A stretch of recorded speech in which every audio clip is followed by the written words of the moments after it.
전주에 요한복음 9장 나갔지요. 9장 1절에서 12절 나를 보내신 이의 일을 우리가 하여야 하리라. 나를 보내셨다라는 건 하나님이 예수님을 이 땅에 보내신 그 일을 하여야 하리라 그러셨어요. 우리가 8장 12절에 보면 나는 빛이라 이렇게 말씀하셨지요. 그런데 이 하나님께서 영적인 눈을 열려주지 아니하면 볼 수도 없고 깨달을 수도 없고 알 수도 없어요. 그래서 8장의 이 논증은 예수와 바리새인들의 논증을 말하고 있었고, 자 9장에 보면 9장의 5절도 보면은요, 내가 세상에 있는 동안에는 세상의 빛이로다 이렇게 말씀하셨어요. 빛이라는 거예요. 그러면서 자 우리가 9장 이번 본문을 넘어가기 전에 9장 41절 한번 볼까요? 예수께서 이르시되 너희가 맹인이 되었더라면 죄가 없으려니와 본다고 하니 너희 죄가 그대로 있느니라 이렇게 했어요. 이게 무슨 말이에요? 너희가 본다 하니 어떻게 한다고? 너희 죄가 그대로 있다. 말씀을 모르니까 예수님 자체를 모르니까. 자, 이 말씀을 지금 하셨는데 오늘 이 소경의 눈을 뜨게 하신 이 사건을 놓고 지금 유대인들이 예수님을 어떻게 하려고 그래요? 책을 잡아서 죽이려 하지요. 자, 오늘은 이제 13절부터 23절입니다. 한번 우리 본문 읽어볼까요? 자, 시작. 그들이 전에 맹인이었던 사람을 데리고 바리새인들에게 갔더라. 예수께서 진흙을 이겨 눈을 뜨게 하신 날은 안식일이라. 그러므로 바리새인들도 그가 어떻게 보게 되었는지를 물으니 이르되 그 사람이 진흙을 내 눈에 바르매 내가 씻고 보았나이다 하니 바리새인 중에 어떤 사람은 말하되 이 사람이 안식일을 지키지 아니하니 하나님께로부터 온 자가 아니라 하며 어떤 사람은 말하되 죄인으로서 어떻게 이런 표적을 행하겠느냐 하여 그들 중에 분쟁이 있었더니 이에 맹인 되었던 자에게 다시 묻되 그 사람이 내 눈을 뜨게 하였으니 너는 그를 어떠한 사람이라 하느냐 대답하되 선지자이다 했어요. 유대인들이 그가 맹인으로 있다가 보게 된 것을 믿지 아니하고 그의 부모를 불러 묻되 이는 너희 말에 맹인으로 났다 하는 너희 아들이냐? 그러면 지금은 어떻게 해서 보느냐? 그 부모가 대답하여 이르되 이 사람이 우리 아들인 것과 맹인으로 난 것을 아나이다. 그러나 지금 어떻게 해서 보는지 또는 누가 그 눈을 뜨게 하였는지 우리는 알지 못하나이다. 그에게 물어보소서. 그가 장성하였으니 자기 일을 말하리이다. 자, 오늘 23절까지 그 부모가 이렇게 말한 것은 이미 유대인들이 누구인지 예수를 그리스도로 시인하는 자는 출교하기로 결의하였으므로 그들을 무서워함이더라. 이러므로 그 부모가 말하기를 그가 장성하였으니 그에게 물어보소서 하였더라. 자, 지금 안식일에 일을 했어요. 무슨 일을? 병을 낫게 하는 일. 자, 전주에 진흙을 이겨서 발랐던 내용을 우리가 읽었었죠. 자, 오늘 또 다시 한번 보겠습니다.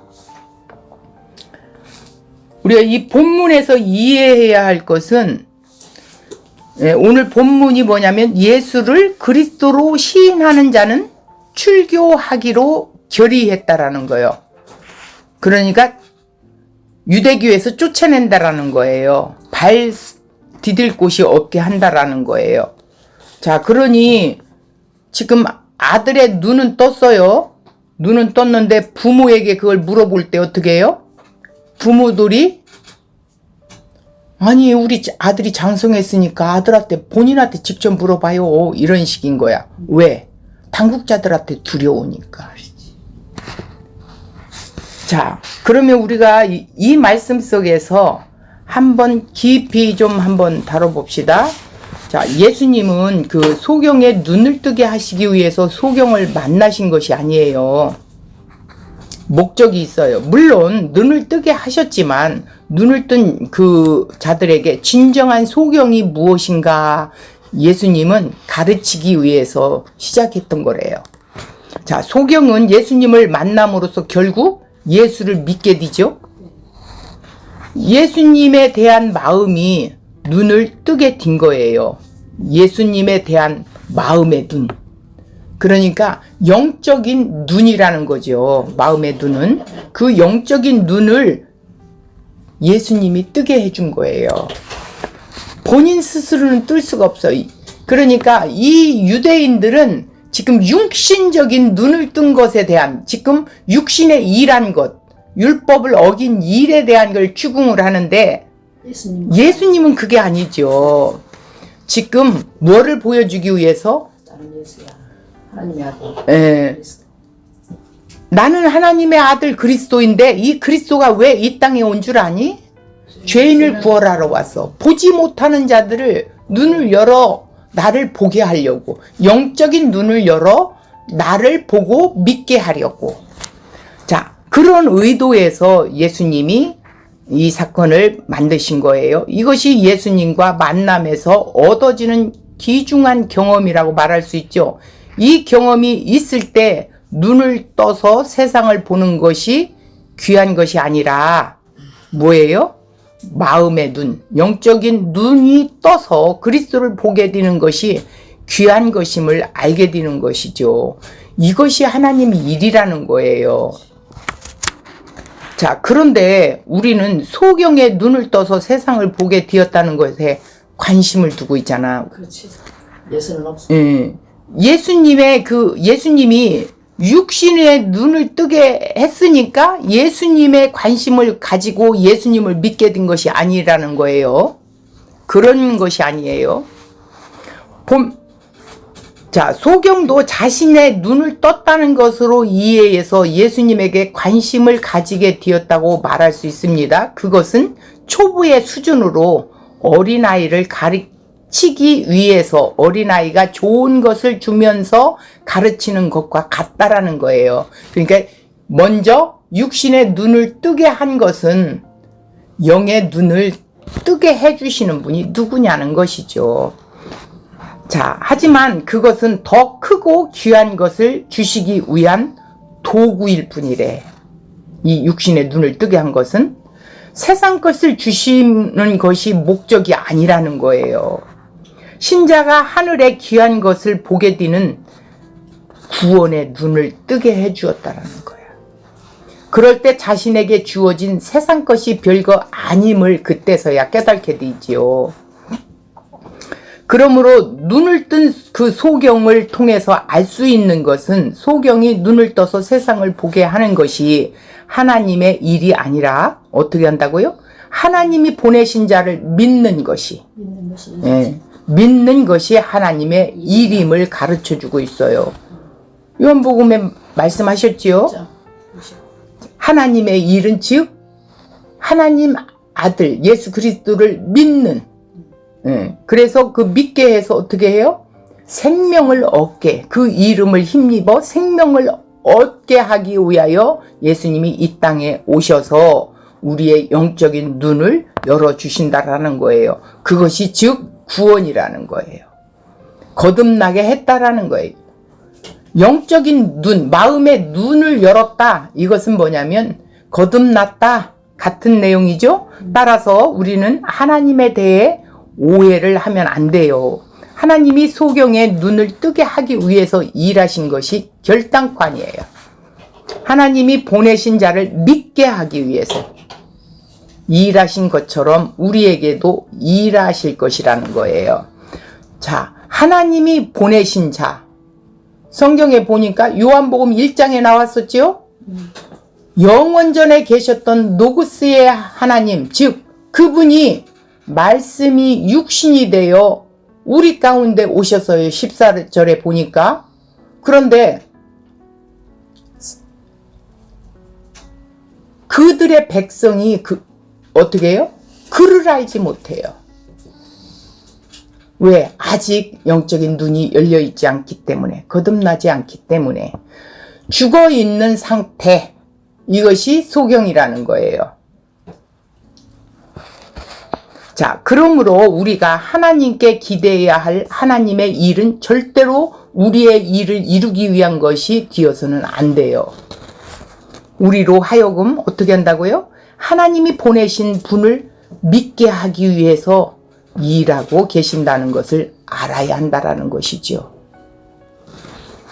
설령 여러분이 살아가면서 세상의 축복이라고 말하는 땅의 것을 풍족하게 받았다 할지라도 우리의 마음이 그에게 머물러서는 안 되는 것이라는 거예요.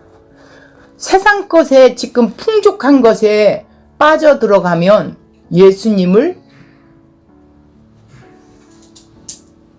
우리의 주인으로 여기지 못할 수 있죠. 내가 주인 돼서 그 맘모나스가 우리의 주인이 돼서 마음을 뺏기게 돼요. 우리의 마음이 그것에 머물러서는 그래서 안 된다라는 거예요. 그리고 하나님이 보내신 분을 믿게 하기 위한 하나님의 일로 받아들이고 예수님을 믿게 됨으로써 세상 것이 아무것도 아님을 아는 자로서 나가야 된다라는 거예요. 에이, 세상 것은 지나가는 거야. 오죽하면 솔로몬이 뭐라 그랬어요? 솔로몬이 모든 영광을 다 누리게 해줬어요. 하나님께서. 이유가 있었어요. 그것도 솔로몬에게 모든 것들을 누리게 한 이유가 뭔 줄 아세요? 이 세상 것은 모든 것이 헛되고 헛되다라는 것을 깨닫게 하기 위한 것이다. 그래서 주신 것이다. 우리에게 혹시 그런 것을 주었다면 우리가 다시 한번 주님 앞에 생각해 봐야 될 시간을 가져야 할 것 같아요. 바리새인들이 고침받은 맹인에게 추궁했던 이유는 고침받은 날이 즉 안식일이기 때문이에요. 14절에 보면 자, 요한복음 5장 16절에 안식일에 병자를 고치고 그에게 돗자리를 들고 가라고 했던 것 때문에 박해가 시작되죠. 율법을 자신들의 생명같이 여기고 있던 유대인들에게 자신들의 전통과 규례를 어떻게 공개적으로 무시하면서 대중의 인기를 한몸에 받고 있는 예수님은 그들의 뭐예요? 블랙리스트에 올라가 있을 뿐이에요. 출교당할 거라는 거죠. 예수께서 유대교의 전통을 무시하고 안식일에 병을 고친 이유는 분명합니다. 율법을 주신 하나님의 의도가 유대인들의 의에 완전히 무시되고 있었기 때문이에요. 자, 이러한 현실에서 예수님이 가장 힘썼던 일이 뭐예요? 율법을 완전하게 하는 일이었어요. 마태복음 5장 17절 율법을 완전하게 한다는 것은 율법의 원래 의도를 회복시키는 것을 말하고 있는데 예수님이 이 일을 하러 오셨다라는 거예요. 그러니까 유대인들이 하나님이 율법을 주신 그 의도를 깨닫지 못하고 지켜서 구원을 받으려고 했던 잘못된 사고방식을 갖고 있었다라는 거예요. 율법을 보고 나는 죄인이기 때문에 지킬 수 없는 자이구나. 그분이 행하신 것을 내가 믿고 그분이 행하신 일이 뭐예요? 대속과 의롭다함을 믿는 그 예수님이 행해놓으신 일, 우리가 행해놓은 일이 아니라 예수님이 행해놓으신 구원의 사건의 일, 대속과 의롭다함을 믿는 믿음을 우리에게 주셔서 그 믿는 믿음으로 구원을 받는다고 했는데 유대인들은 이 율법을 지켜서 구원을 받겠다라는 잘못된 사고방식 때문에 예수님께서 이 일을 바로 가르치기 위하여 이 사건들을 벌였다라는 거예요. 지금 안식일을 범한 일들이 5장에서도 나오고 또 오늘 9장에서도 나오죠. 자, 바로 바울도 역시 율법 행함에 열심했던 바리새인 중에 바리새인이었어요. 그러한 그가 그리스도를 만난 후 유대교의 문제가 무엇인지 바로 보게 되었죠. 그러니까 율법의 올바른 지식이 없으면 바울이 사울이었던 그 시절로 돌아갈 수밖에 없는 거예요. 율법으로는 열심 중에 열심 당원이었으니까요. 그러니까 예수 믿는 자들을 어떻게 해서 잡으러 다니고 죽이고자 하고 스데반 죽는 모습을 보게 되었죠.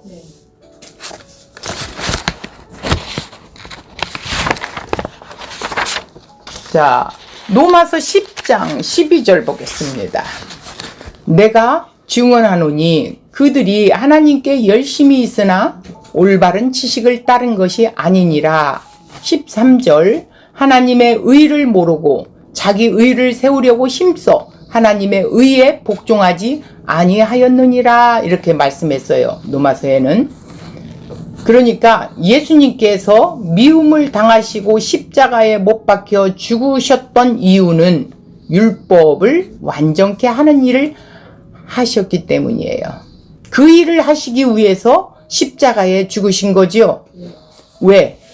율법의 요구는 죄의 싹슨 사망이거든요. 죄가 있으면 의로우신 하나님 앞에 갈 수가 없어요. 그래서 죄가 없으신 하나님이 직접 육신의 옷을 입고 이 땅에 오셔서 어떻게 했어요?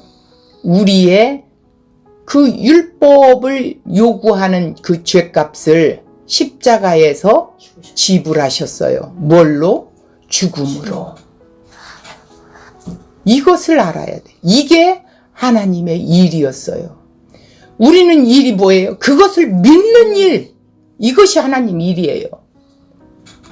이것도 모르고 하나님 자녀인지도 모르면서 교회에서 아무리 일한들 수십 년 다녀도 복음 하나 몰라서 복음을 전하지도 못해요.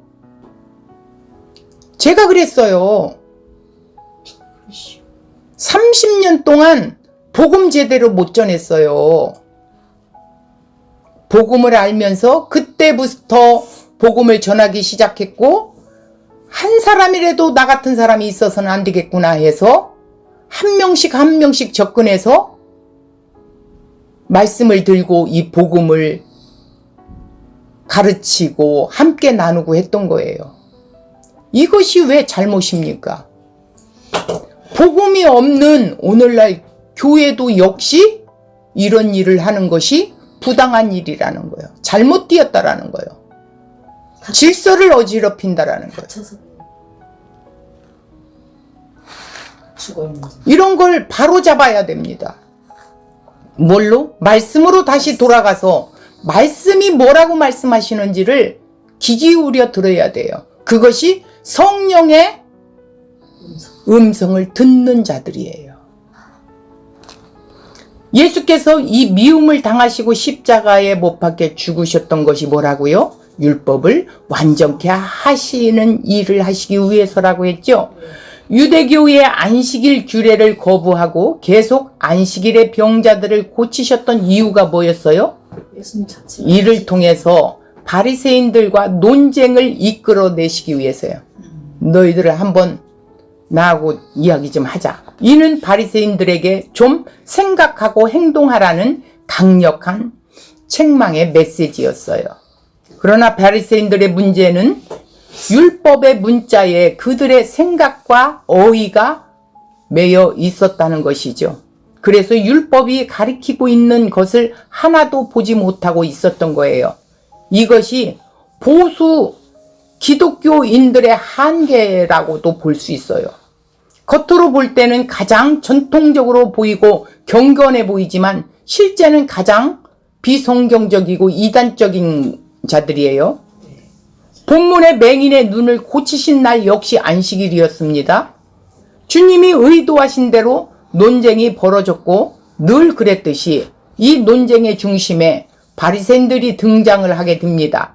이번에도 유대교 신앙체계가 하나님의 구원과 얼마나 상관없는 거짓 신앙체계인지를 그대로 드러나 보이고 있죠.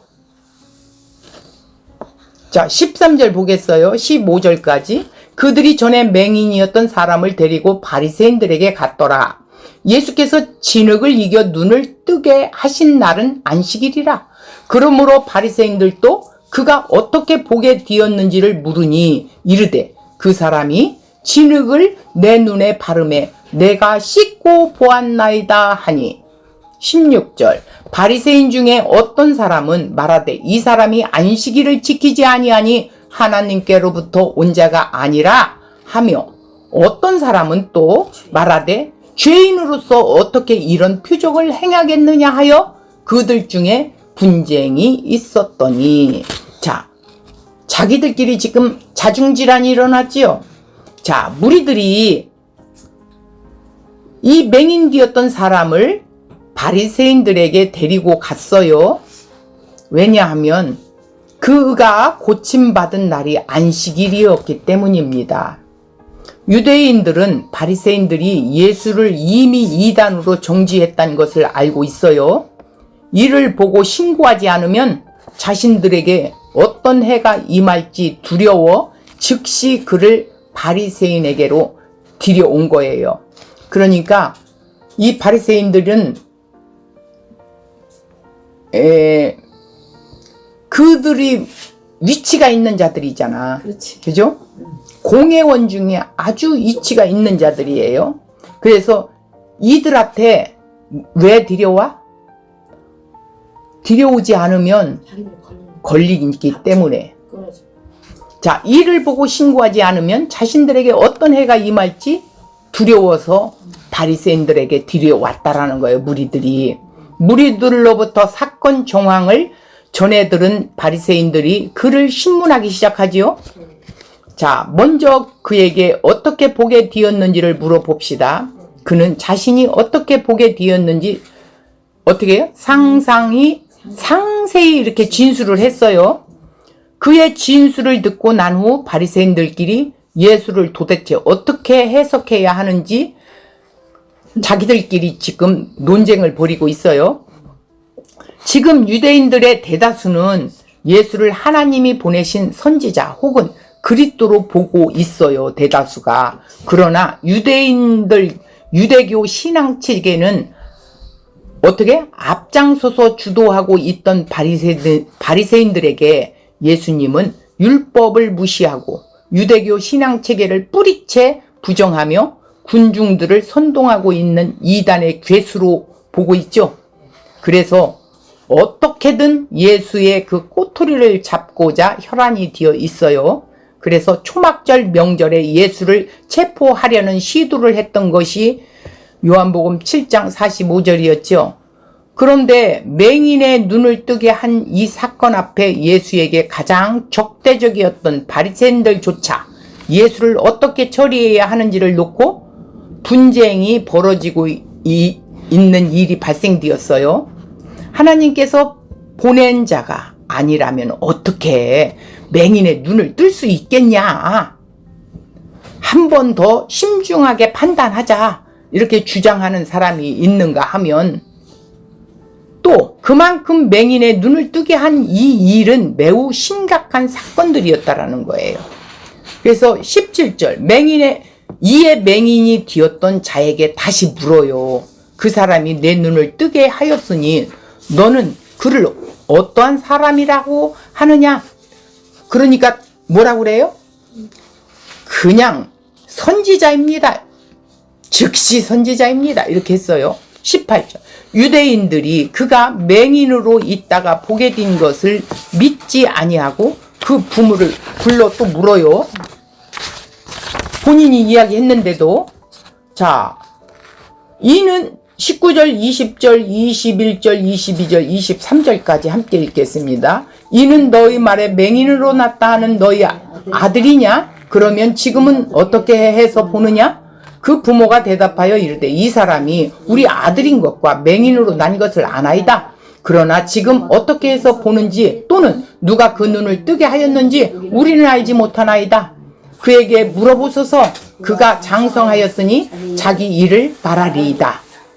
그 부모가 이렇게 말한 것은 이미 유대인들이 누구인지 예수 그리스도를 시인하는 자는 출교하기로 결의하였으므로 그들을 무서워함이로다. 이러므로 그 부모가 말하기를 그가 장성하였으니 그에게 물어보소서 하였더라. 그러니까 지금 예수를 그리스도라 시인하는 자는 무조건 이 유대교에서 출교시켜 쫓겨낸다라는 거예요. 그러니까 어떻게 해요? 이 부모도 아들한테 물어봐요. 우리 아들 장성했잖아요. 이러는 거야. 자기들끼리도 의견의 일치를 보지 못하자 다시 그를 불러 예수가 내 눈을 뜨게 하였으니 너는 그를 어떤 사람이라고 생각하느냐? 이렇게 질문을 해요. 그러니까 조금도 주저하지 않고 선지자입니다. 라고 대답을 해요. 누가? 맹인디었던 자가. 그는 자신의 이 대답이 자신에게 어떤 시련을 가져올지 전혀 생각하지 않았어요. 그가 맹인으로 지내왔기에 눈을 감고 날 때부터 소경이었으니까 세상이 어떻게 돌아가고 있는지 전혀 알지 못하고 있죠. 그렇기 때문에 그의 자신이 복에 뒤었다는 것과 이 일을 행하신 예수가 하나님이 보내신 선지자라는 사실 외에는 관심이 없어. 그의 말을 들은 바리새인들은 기가 막히다는 듯이 더 이상 그와 상대하지 않아요. 대신 그 부모를 소환하지요. 이들은 그의 부모에게 이 자가 너희 아들 즉 태어나면서 맹인된 아들이 맞냐? 이렇게 물어요. 그가 지금은 어떻게 볼 수 있게 되었는지 대답해 봐라. 이렇게 말하고 있죠. 그러니 그의 부모는 인생의 산전수전을 다 겪은 사람들이에요. 이들은 바리새인이 예수를 어떻게 생각하고 있는지 이미 잘 알고 있어요. 만약 예수를 그리스도라 시인한다면 지금 당장 출교 당하게 될 것을 알고 있었기 때문에 예수가 우리 아들을 눈뜨게 하였으니 그 예수가 하나님이 보내신 그리스도라고 하면 유대교에서 쫓겨나게 돼요.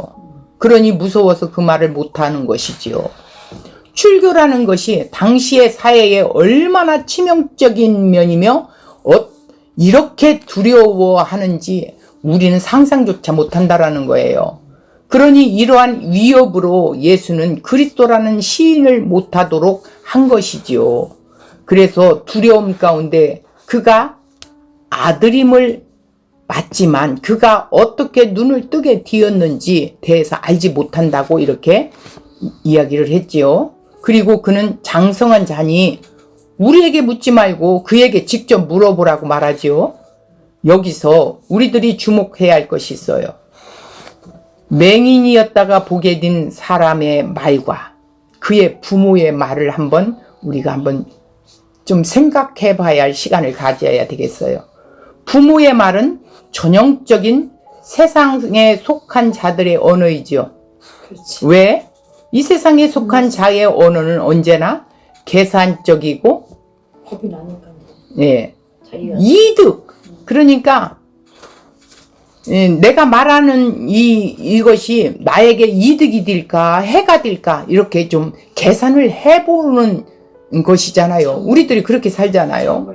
그래서 우리는 언제나 자신이 한 말이 어떤 결과를 가져올지 그 유불리를 계산하면서 말하지요. 자, 이 사람의 부모의 말이 그런 말이었어요. 이 세상은 이러한 부모의 말을 지혜로운 말이라고 규정을 해요. 그러나 맹인이었다 보게 된 이 사람의 말은 그렇지 않습니다. 그는 자신이 경험한 사실만을 말할 뿐이에요. 자신이 한 말의 결과가 자신에게 어떻게 해를 가져올지에 대해 계산을 전혀 고려하지 않았어요. 후에 보게 되었지만 그는 자신이 한 이 말로 인해 결국 출교당해요. 사형 선고를 받는 것이라는 거예요. 눈이 열려 보게 되었지만 이제 정상적인 사회생활을 할 수 없는 자가 된 거예요. 이것이 그리스도의 증인된 교회의 운명이에요.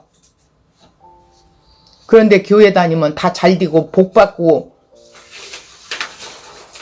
그건 터무니없는 말이에요.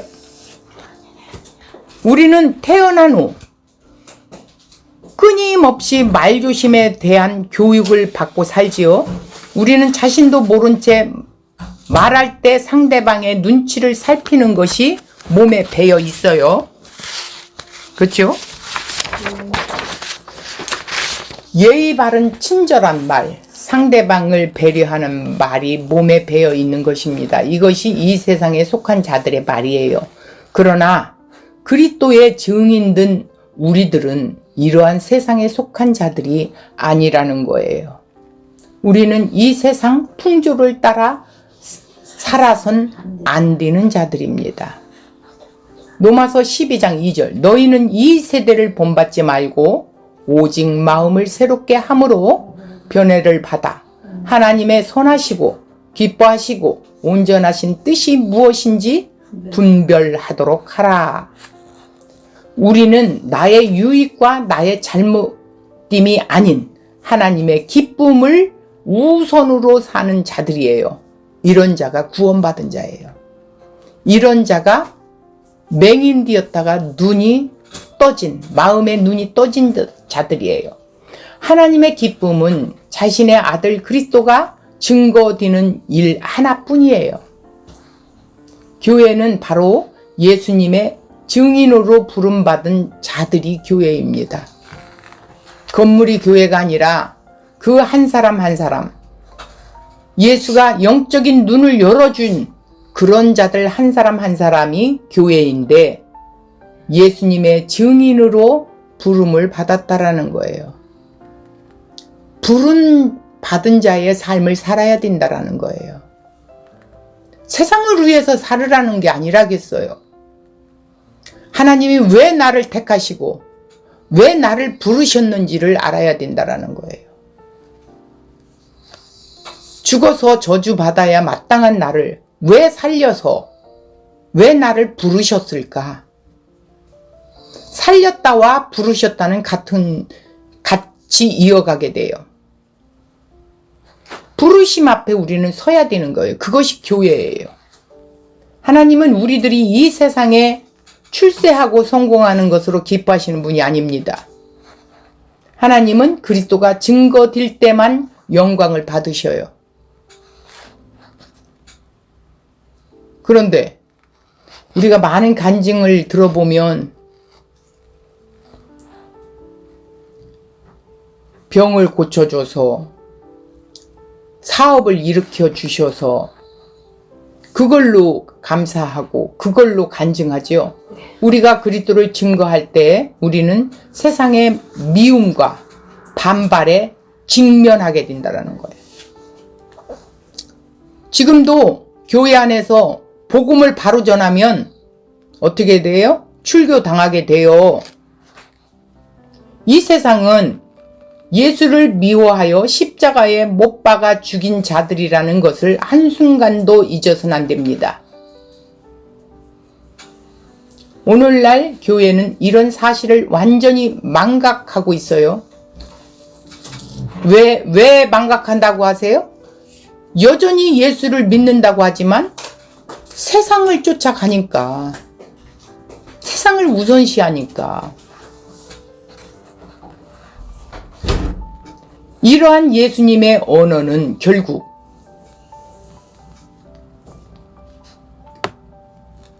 유대인들의 미움을 받고 죽임을 당한 십자가일 뿐입니다. 이러한 예수님을 세상에 증거해야 할 교회의 운명이 무엇인지 바로 알고 있어야 돼요. 우리는 사람의 미움을 받는 길이라면 본능적으로 그 길을 피해가는 자들이에요. 본능적으로 피해가요. 그러나 주님은 맹인되었던 우리의 눈을 뜨게 한 모든 자들은 어떻게 돼요? 이 세상에서 미움을 받을 수밖에 없어요.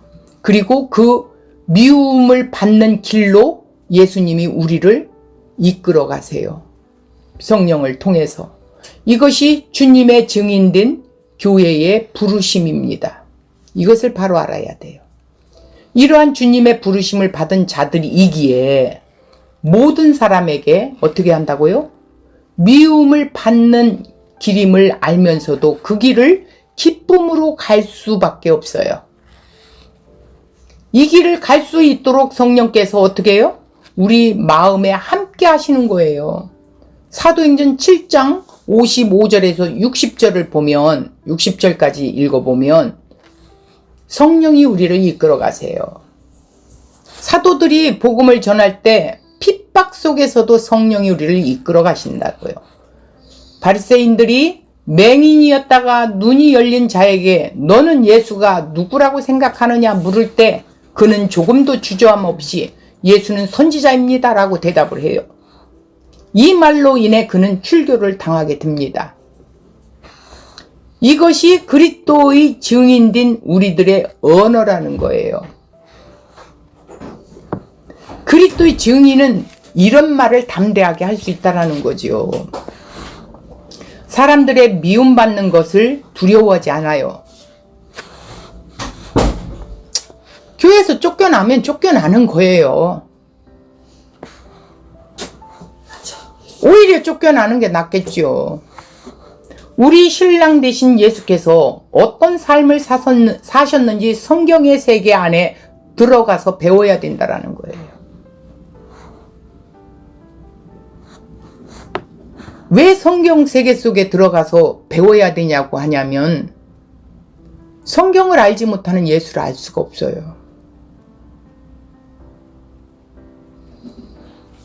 예수님이 누구신지, 예수님이 왜 십자가에서 대속과 의롭다함을 이루셨는지를, 왜 그것을 믿게 하셨는지를 바로 가르쳐 줘야 된다는 거예요. 날 때부터 맹인이 눈을 뜨는 구원이란 고난, 불행, 세상의 힘, 돈, 명예, 권세, 이웃, 원수 이런 것들을 바라보라고 눈을 띄워준 것이 아니라는 거예요. 내적인 변화의 가치관, 그가 세상에 갖고 있었던 그 가치관을 하나님의 나라의 가치관으로 바꾸게 하는 거예요.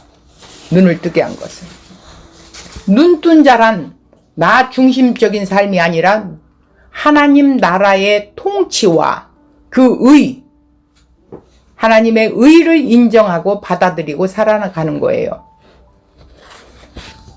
그러니까 하나님이 하나님의 자녀로 부르셨어요.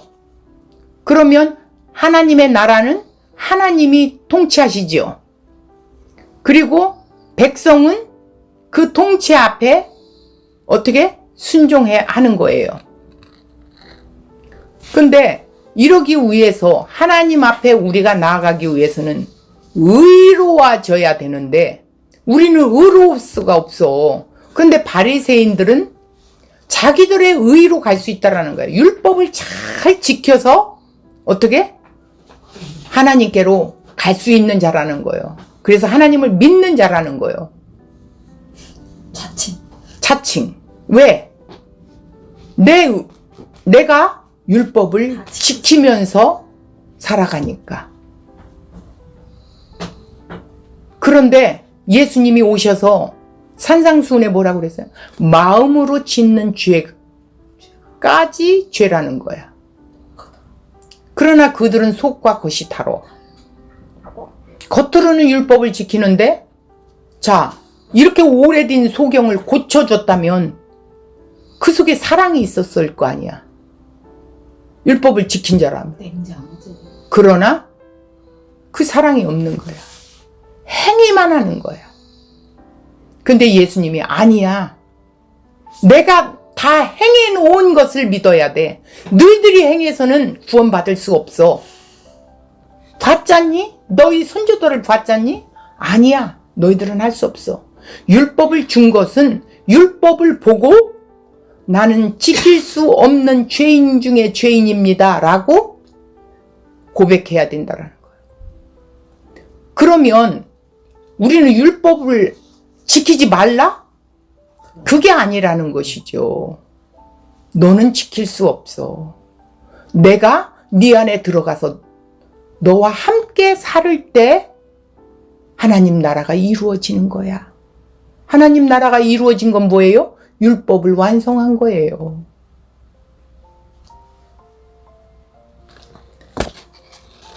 그래서 오늘 주제가 뭐예요? 예수 그리스도로 시인하는 자는 출교하기로 결의했어.